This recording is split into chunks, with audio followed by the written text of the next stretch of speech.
Hello, Ferd. How Hello. are you?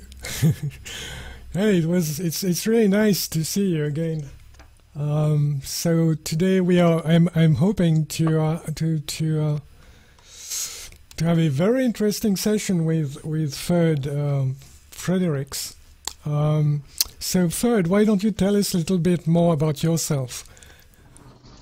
Well, I'm a 10-year veteran of Second Life, and I think 7 or 8 now in OpenSim.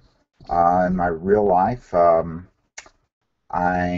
run a small high-tech company where we develop a microcomputer-based product for about the last 40 years. We do things like, the world's largest camera. We just recently flew a neat little gauge on an aircraft for the first time for the Saudi Air Force. We Hmm. do scanning, tunneling microscopes and toys and microwave ovens and all kinds of crazy gadgets. Just anything has a microcomputer in it. We've been building them for, since before actually they came out on the marketplace.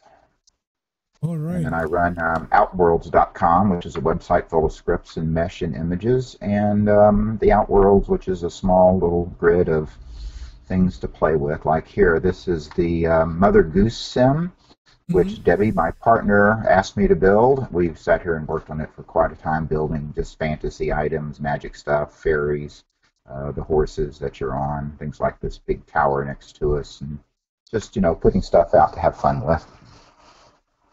Yes, I've just got the website outworlds.com on my screen, and it's being streamed out. So so that other people can see, there's a whole database of LSL scripts. There are more than 1,000 scripts here. I've used this myself. You can just go in and search for any scripts that you would want, to speed up your building, or just to get inspired if you want, and start coding on your own. And you can read about the Outworlds Sims just by going to the outworlds.com site and picking the Outworlds menu and just click on that and see, get a sense of the kind of things that Ferd is talking right now. And there are video clips on this page, and please do go there, and you can see, the wide range of virtual environments that Ferd has developed. And there's in one here that I'm showing. You can see that's Virunga, I think, and you can see all these NPC creatures walking around. So there's really a wealth of items here. I also see the dragons that are flyable. So do visit this site to see, the various things that are on offer. So I I'm do going like to. NPCs, yeah. So Fred, yeah. So I'll be using your avatar name, but I can use Fred. That's more Sure. natural. I Okay, made so basically a typo, yeah. so Fred, yes. So what I was going to say is that, yeah. So I see that you spent a lot of time building this site, and you also mentioned, many times that you are not so much interested in commercial ventures. And tell me more about that, especially for OpenSim, and why you have chosen this path. Well, I guess it goes way back to Second Life. I wanted to learn how to build some simple stuff. I wanted to like make a piece of glass transparent on one side so I could look through it one way. I needed some scripts because I had screwed up my house, the usual. I'm a programmer by trade. Hmm. Wasn't really interested when I first got online and learning LSL scripting language, but several people kind of made me angry. They would hand me a piece and say, "Here's what you need to make your window," but they would be certain to make it no mod, no copy, Yeah. which is kind of useless. Or they would. I got particularly frustrated when some fella gave me a script, one copy, it was no copy, no mod that would allow me to like make things work in no script zones. And I just made me kind of mad, so I started researching it and studying it. I mean, LSL is an easy language, Hmm. but it's very complicated with a lot of function calls. So I try to memorize every one of them. Like I've been doing programming now for probably close to 40 years. It's not that Yeah. hard for me, and I finally Mhm. figured out that you could just turn a simple object into a vehicle, and it would run at ground level, even Mhm. though so it would make my AOs work in no script zones, like in some of the orientation aisles and hubs. And then I went off and became a mentor. I Mhm. brought Debbie with me. She has been a friend of mine now for 10 years, and we've been building all this stuff together. And we went Right. off and taught people how to join the worlds and do stuff that for several years. And just part of the frustrations was I built a translator and gave out several 100,000 of those. I've never Mhm. sold anything, but I don't have a problem with the commercial worlds. We buy stuff, of course, and use stuff, and I like to support people. Anything I build can be used non-commercially, non-commercially, of course, for anything. You can give my scripts away if you like. If it's Right. commercial, then you have to put my scripts into something. I don't care Mhm. what it is. If you want to use my radio script, fine. Make a radio and put it in it. You can sell it. I don't care. People have to make money. I've just never bothered to do it. I'm lucky in that I don't really need any money from the game, and I'm well paid in my real life, and so I enjoy giving stuff away and helping other people learn how to program. I'd rather Sure. teach you to do something rather than give you Yeah. something, other than Right. a Right. lesson in how to make it. That's what I've always tried to concentrate on for years now. Yeah. And So that's where the that's that. Outworld website came from, basically. I needed a way to publish the scripts, so I started Mhm. collecting them. There's probably 2 or 3 thousand scripts there. There's all over 1,000 projects. Some of them Right. took 3 to 4 months to make. Some of them I've been working on for years, actually, like the pet robots. Mhm. Some of them, like the NPCs. I like the NPCs and the challenges they make. Like, I was asked to make a rideable tiger one day, and I said, "You can't do that." Well, maybe you can. And after about a year and a half of asking people to fix bugs in OpenSim and trying different tricks, we've got something like, this rideable horse that you're on now. It's basically a two-seater vehicle, and it works great. You can ride your horse around on the screen and have fun, go galloping, and that turned into dragons and tigers and elephants and all kinds of nice little toys to play with. Yeah. Isn't it amazing that most of the amazing stuff that get produced, it's especially using LSL is Well, by look what you're doing. I mean, you do amazing stuff too. You got all those wonderful boards over there. Res Mela is fascinating to me. I can't really study it. I'm afraid that your work, which is commercial, will contaminate my non-commercial work. But I just have to sit here at a distance and go, "Wow, look what he's doing with well, NPCs." You know? yeah, yeah, but so what we've done actually, I have to say, I'm not the only person developing Resmela right now. We are together with Andy Lowe. So basically, what I was thinking is that LSL is kind of limited as a language, and it's pretty amazing how the kind of struggles we go through in order to make something work at times. But definitely, we are staying in this environment for a number of reasons, and it really helps to identify those reasons. And one of them is that I find is that this collaboration aspect. And I would never have known about you and your work if it was not, if we didn't meet in Second Life or OpenSim. And there's a whole bunch of things that I learned from you that you may not be aware of. So this kind of Well, that's the learning, whole goal, isn't it? It's yeah, to help others, learn for themselves and do things for themselves. I watched a person the other day make a sculpt for the first right. time. And they Hmm. were as excited as I was like 7 years ago when I made my first sculpt. They were just absolutely thrilled. And one part of me goes, ew, a sculpt. The other part of me goes, hey, they did it. you know? It's fascinating when you suddenly things snap, you learn, you can build, you can create, because it's really an endless possible world. You can build almost anything here, and the skills extend to other things. You can extend LSL with C Sharp, C++, other languages. I Hmm. have it tied in with Perl on my web servers. I use a lot of Perl and things. I talk back and forth between databases in the system. I've been playing with the Raspberry Pi, the little tiny versions of OpenSim, so that anybody can copy a little chip, plug it into a $35 computer, boot their own virtual world. That's not my work. That's other people's work that I'm building Mhm. on. I'm just trying to make it easier for other people and spread the news around. That's fascinating, like you said. There's an endless number of things you can do. You can make a Yeah. video, you can make a movie, you can make your own, fantasy come true. There's just so many creative things here. It's just like in Second Life. There's, really millions and millions of people have gone through these worlds, and a handful of them have, excelled, and tens of thousands of them have learned how to create, and they're spreading it all throughout the world. And it's fascinating what people do with this stuff. Well, Fred, it's probably going to take hours if I want to talk, to my heart's content with you. There are so many topics I We could want be to here for a address. while. Well, I'm How thinking many of time you having, got? just that I'm running out of time. I've got an appointment, as you know. But one other Yeah. thing, I'm planning to have other sessions with you so that we talk, about a range of things. I also know that you've been like using like server farms to render stuff, and I look at those videos, and that's something that really interests me. But we won't have time to discuss about this today. What we'll No, do, sometime. Sure, sure.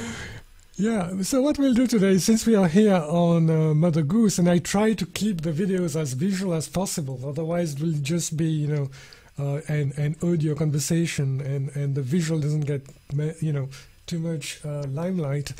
So what we'll do is maybe you can actually walk through, and we'll continue the conversation, and you'll show us interesting things, so that just to keep Okay. things interesting for the viewer. Otherwise, we Well, can let's just hope you keep. don't hang your horse up on something. What we're going to do is let's just walk down this road straight ahead and make a left turn past the next horse and head over towards the another fantasy area. It took me about 3 months to make, and that's the Rapunzel Tower that's off Okay. in the distance. So why don't you go ahead and steer the horse down straight ahead Yeah. this way. You can ignore me. You don't really need to film me. Why don't you film around and see if you can come in this general direction. And if it fails, we'll just walk on down and fly across. Okay. It's where all the big yellow lanterns are off in the distance. We'll just go Right. up here and make a left turn. See if you can Okay. steer. Yeah. Yeah, it's going A on lot of this fine. Yeah.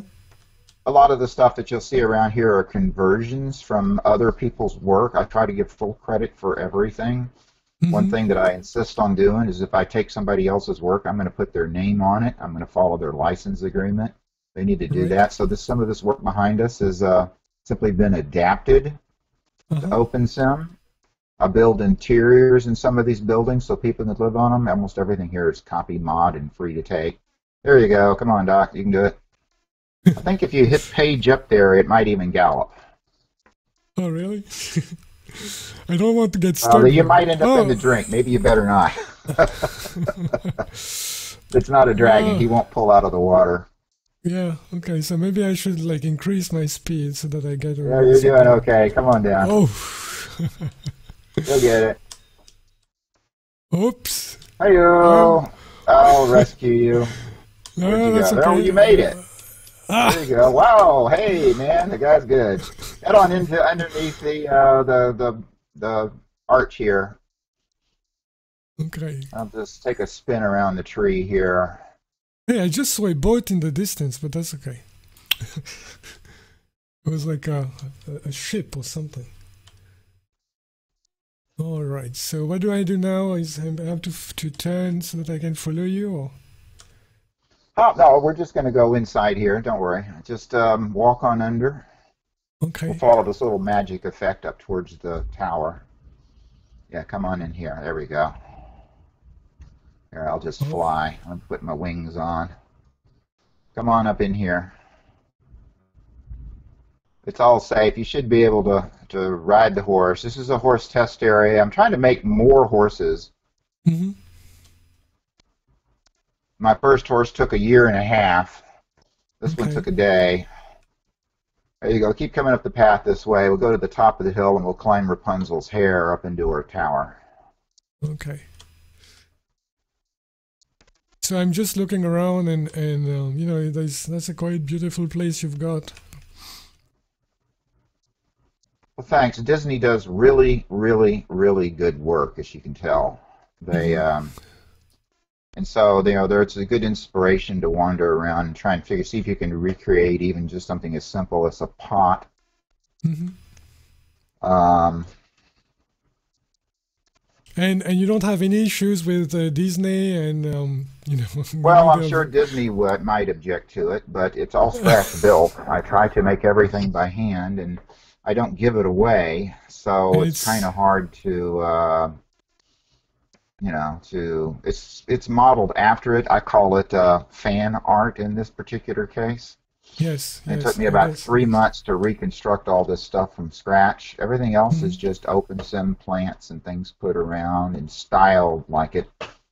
Okay, I am actually zooming Obviously, out. Rapunzel's been around for a long time. Yeah, let me zoom out so that people can get a distant view of the tower. Um, Oh, it's got a full interior too. That's one of the right. things about Disney. They are able to cheat. For example, in their movie, the outside of the tower seems looming and large, but scale wise, it's about 1/7 or no, about 1/3 the size it needs to be. The interior is much larger than it would fit. So I actually had to scale the tower up quite a bit, figure out a way to make an interior that fit with it. Try and paint it. I use Substance Painter and Blender, Hmm. trying to put this thing together in a way that will, people could actually walk around like they're in a movie. And if we go upstairs, we could hop off and fly down. We'll find Rapunzel will greet us, and she'll go open up her little doors in the I'm mirror. I think she might be. Oh, there's Pascal up there running around right now. I'm actually inside the environment. I've been coming through, and I'm actually looking at Pascal right now.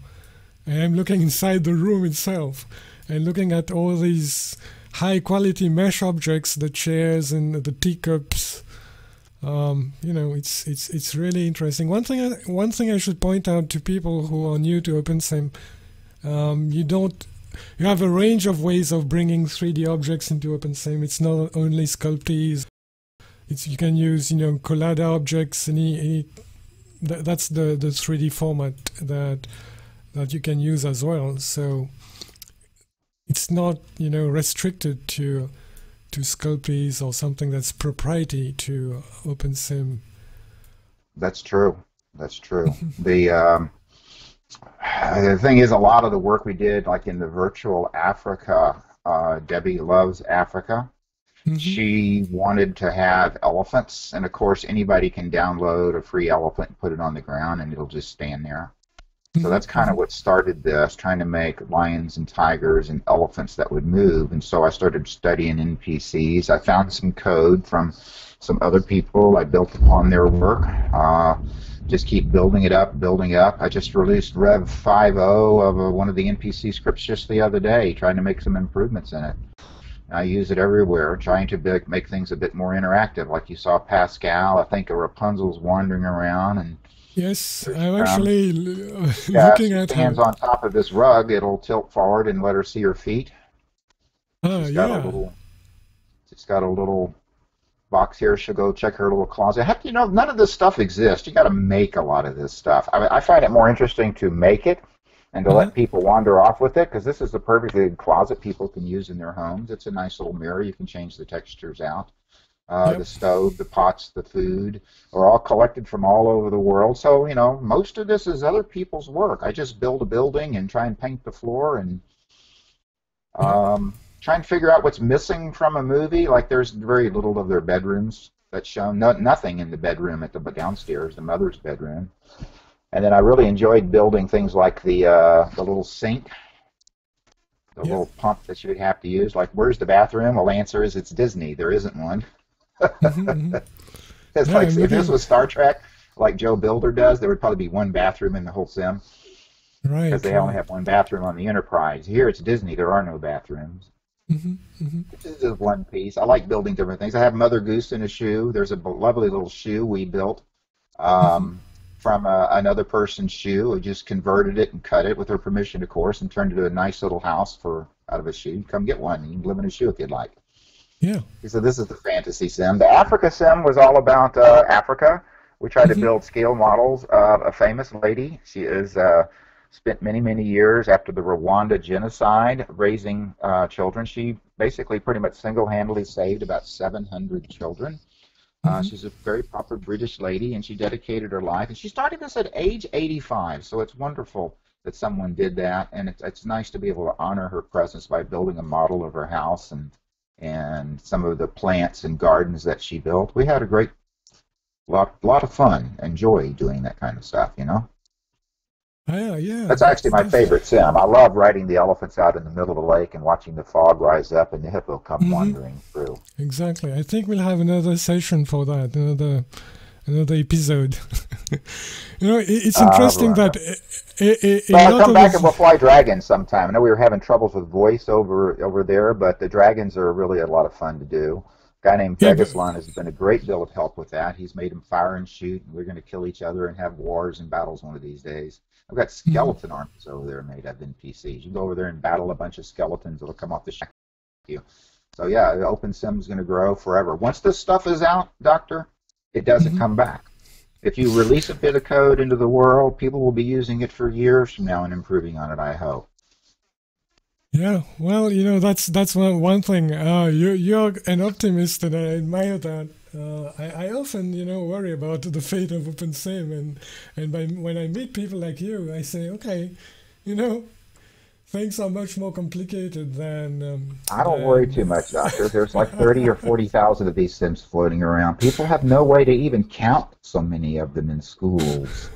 You right, know, you can just download to your heart's content, store it on your hard drive. There's 30 gigs of content on Outworld you can download. It'll probably take you about 20 hours just to get it all, and that's just right. mesh. Then you got all the images, and then there's all those scripts. They're all on GitHub. You're free to fork it. You're free to build upon it, give it away. You can sell Mhm. it, provided it goes into something, and I don't really care.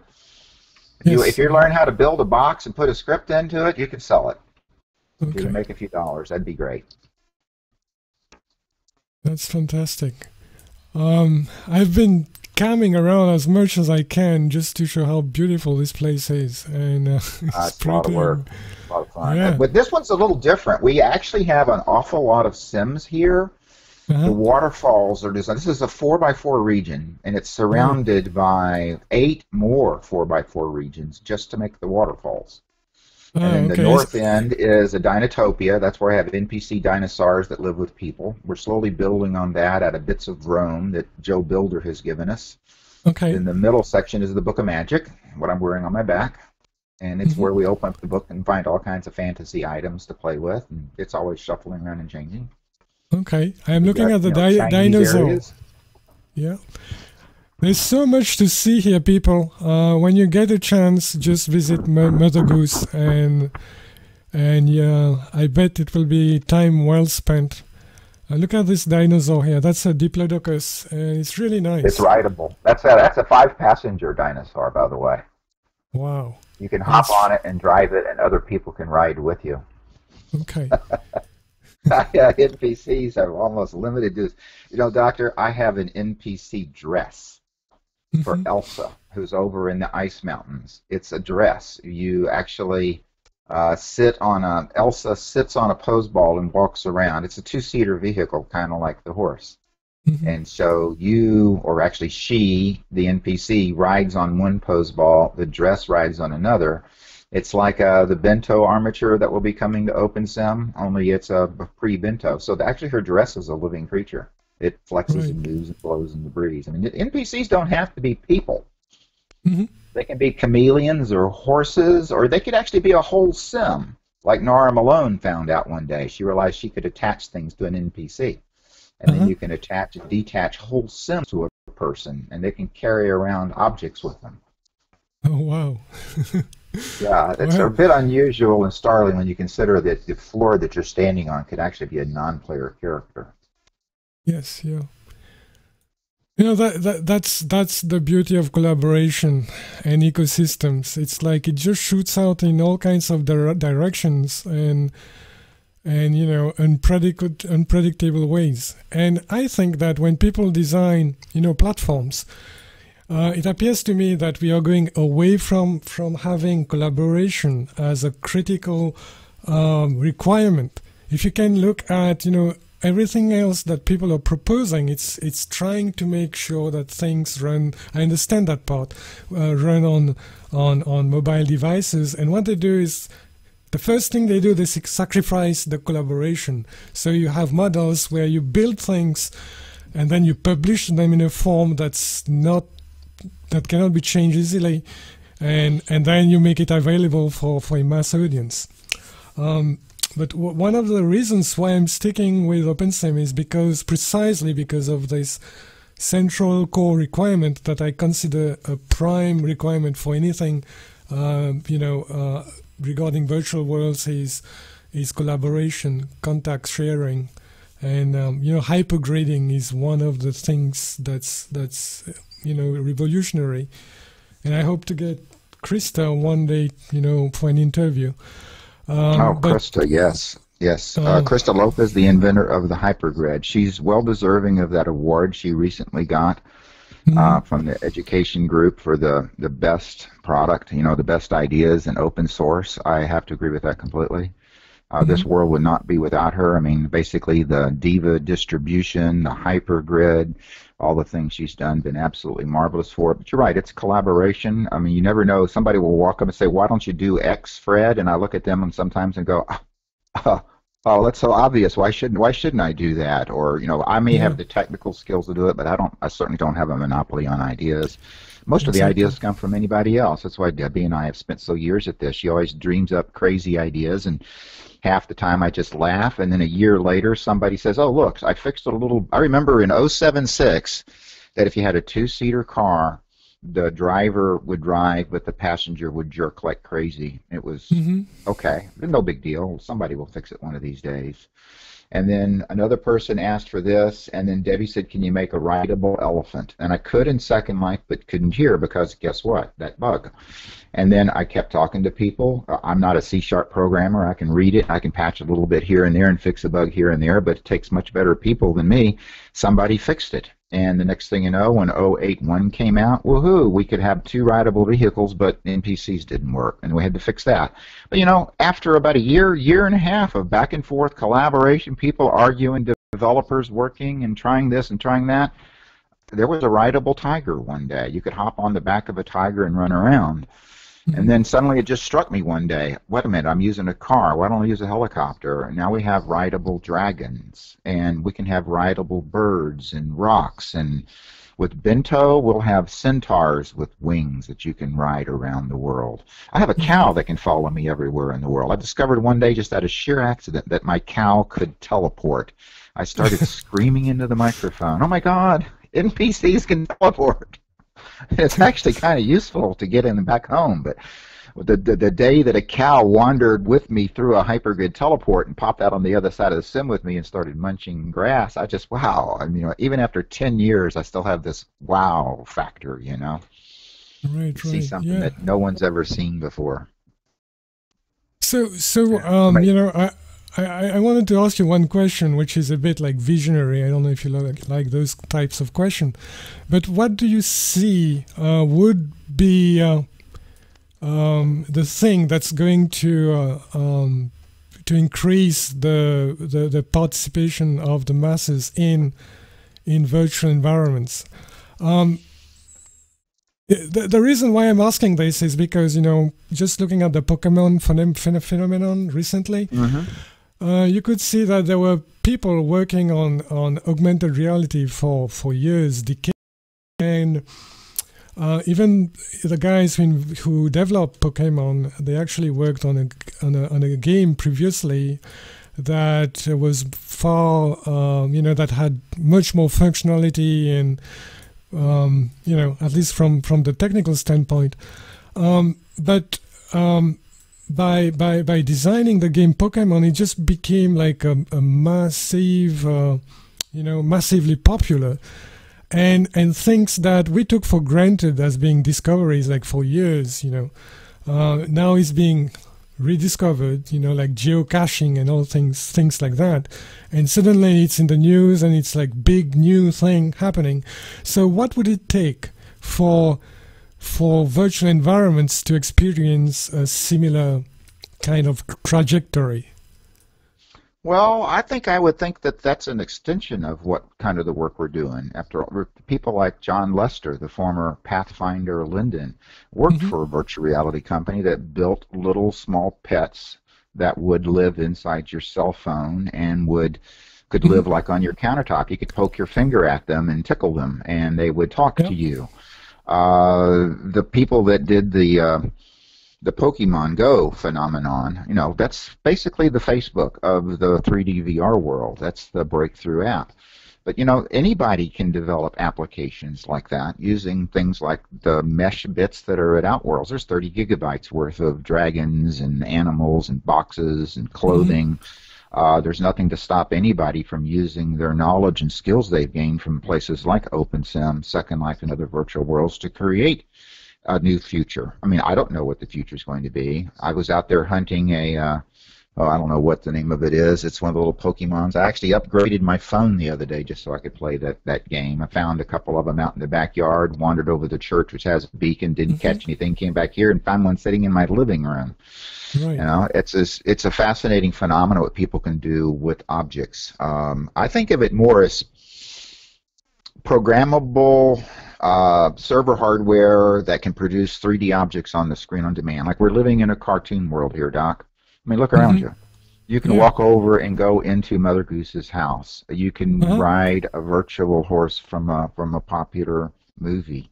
You can go talk to Rapunzel. I mean, I have a chat bot here that went out on a date with some poor schmuck who thought she was real. I mean, literally, it passed the Turing test for this one guy. It was a fascinating phenomenon to watch this guy. He thought he was talking to a fairy that was really a girl who worked for me. And when he Hmm. came back on Friday and found out she was a chat bot and she wasn't going to part from her little tree stump and leave, he got furious. Yeah. He thought it really was me chatting to him. I was looking through the logs afterward thinking, oh, you poor guy. Because it was clearly he was in love with this girl at first sight. And it's amazing what kind of emergent phenomenon can come out of a few mesh bits or sculpties and a little bit of LSL and other bits of code put together. But once you've developed the skills, the technology, and I'm just an amateur hobbyist here. I'm a professional programmer. I run a high-tech business. We build some of the most sophisticated gadgets in the world, but our clients don't want you to know that we built their thermal weapon site, okay? And these are Hmm. billion-dollar companies, and they just don't want you to know any of that. That's fine. I make a good living at it. But as a Hmm. hobbyist, I can sit here and do stuff that's very similar to what Disney or Universal Studios or what anybody can do. And you can create your own stuff too. I mean, it's a wonderful place to start. It's not certainly not a finish line. I don't Hmm. see any reason why you can't take some of these objects right here and turn them into your own little server and use some of the libraries. I mean, after all, OpenSim is truly open. It's got Right. a license that's extremely permissive. You can sell OpenSim if you want. You can use it in other things. You don't have to give the source code away if you improve on it. It's Hmm. unlike many things where, if you build upon it, you have to give it away. Well, here you can if you want, or you can be like a Kitely, in worlds, other places, closed or partly open, or completely open like the Outworlds is. I mean, the future is Right. endless for this kind of stuff. And it'll never go away. Honestly, Hmm. if every other person in the world was to quit OpenSim tomorrow, or if I would, it's still on GitHub. You can still download it. You can still compile it and run it. Right. It will never go Right. away. Yeah. That's the nice thing about it. Uh-huh. Well, um, I've been coming throughout while we were having this conversation, just to show the scope and breadth and diversity of content on this Oh, place. this is just one corner of the Outworlds. I have four Sims. There's the Right. cows. That's Uh-huh. the Frankie Sim. That's games that you can play. You can race cows. The goal is to defog the island. You got to reach somehow the lighthouse and turn on the lighthouse so that you can escape the island. That's a pretty fun one. Of course, the Virunga, you can wander around for hours. It's a complete virtual Africa. Sure. There is the Dragon Sim, which is a land of fire and ice and mud and snow, basically, too. You can go fight the dragons and the demons and play games there, too. And that's a fun place. I Hmm. think I enjoyed the dragons. I have more dragons to bring in. I still have a whole other backlog of more dragons to put in. We just set up some more armies of dragons next, and I have the harpies that are coming in now. Sure. I actually had to go in and dress the harpies. They were kind of half naked, bird-like, half human people, and some 8 and 10-year-old kids wanted to come, so I had to go dress up my harpies and make it PG. But that's the great thing about this place. You can make it anything you want. Right. Hey, Fred, I think we are running out of time. Sure. And we'll have, plenty of opportunities to have another episode. And we'll for sure come back and discuss about, the various topics we could only touch upon today. And hey, well, thanks for your time. And Okay. Well, thank you. well, I hope people who are listening, if you like this video clip, please like it and share it. That we should all contribute and help each other out so that the word about OpenSim gets far and wide as possible. And oh, that's true. Please comment on the website, contribute your scripts, contribute your mesh, contribute other stuff. It's all free. It's all open source. I don't own any of it. So give back to your community, guys. Be sure and give credit to other people's works, too. Sure. And thanks, Doc. Appreciate you coming by. Okay. So take care now and bye.